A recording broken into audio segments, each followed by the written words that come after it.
Ыйса Машаякты таануу жана андан ырахат алуу. Джон Пайпер. Көргөн нерселеримдин дайыма дагы да тереңирээк маанисин байкаганга үйрөткөн К.С. Льюистин жана Клайд Килбинин жаркын элесине арналат. Окурманга бир ооз сөз. Ыйса Машаяк ким болгон? Бул китепте мен ушул суроого жооп бергенге аракет кылам. Бирок менин максатым сиздин ага карата нейтралдык көз карашка ээ болуп кала беришиңиз эмес. Мындай мамиле таш боорлук болуп калмак. Ыйса Машаяк сиз өз жашооңузда көргөн жана ырахат алган эң маанилүү нерсе болуп калат. Мындан түбөлүктүүлүк көз каранды. Ошондуктан мен сизге аны четке каккыс чындык катары таанып билгенге жана андан улуу кубаныч менен ырахат алганга жардам бергим келет. Мен Ыйса Машаякты көрүү жөнүндө сөз кылганымда, кеп аны кадимки көздөрүңүз менен көрүү эмес, ички жан дүйнөңүз менен көрүү жөнүндө болот.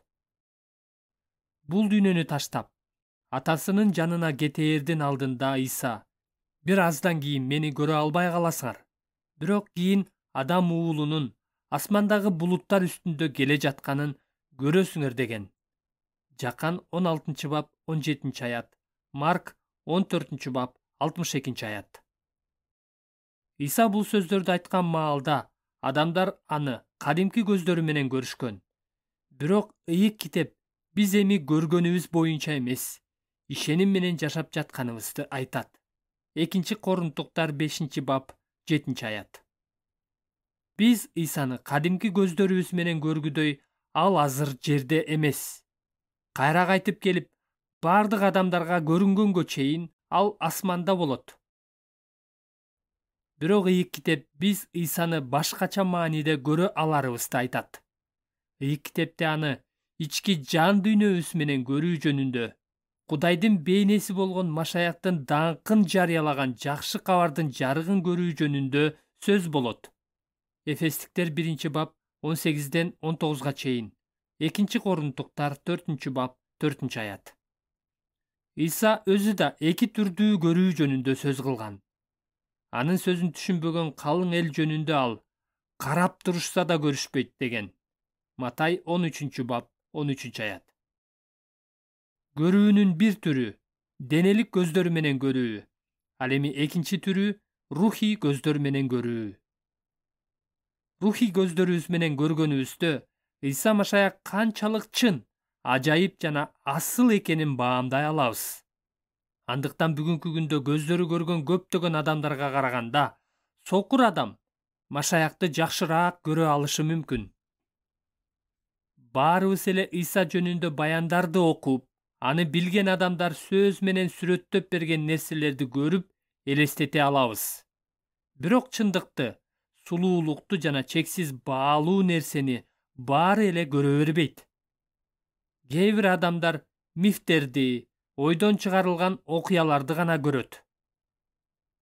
Кээ бирлер акылсыздыкты жана адепсиздикти гана көрүшөт. Алар карап турушса да көрүшпөйт.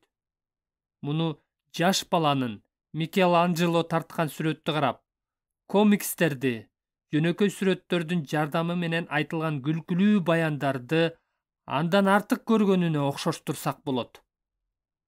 Ал эми Ыйса Машаяктан рахат алуу жана ага суктануу көрүүнүн экинчи жолу аркылуу келет.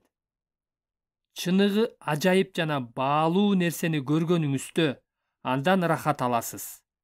Башкача айтканда, ал сиз үчүн кымбат болуп калат. Аны баалап, ага суктанып, баа бере баштайсыз.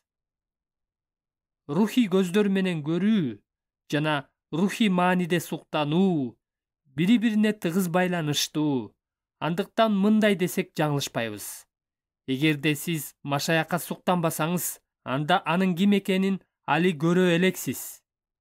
Эгерде аны башка бардык нерселерден артык көрбөсөңүз, анда анын чыныгы баалуулугун али түшүнүп жете элексиз. Бул китеп сизге Машаякты көргөнгө жана ага суктанганга жардам берүү үчүн жазылган. Буга жетүүнүн бир гана жолу бар. денелик көздөрүңүздү жана кулактарыңызды колдонуп, Ыйса Машаяк жерде жүргөндө, аны билген адамдар айтып берген күбөлөндүрүүлөрдү көрө жана уга билишиңиз керек. Мына ушул себептен бул китептин ар бир бөлүмдөрүндө ий китептен алынган аяттар көп колдонулган. Эң маанилүүсү бул менин сөздөрүм эмес, Кудайдын сөздөрү. Ал өз уулу жөнүндө күбөлөндүрөт. Анын күбөлөндүрүүсү ишенимдүү.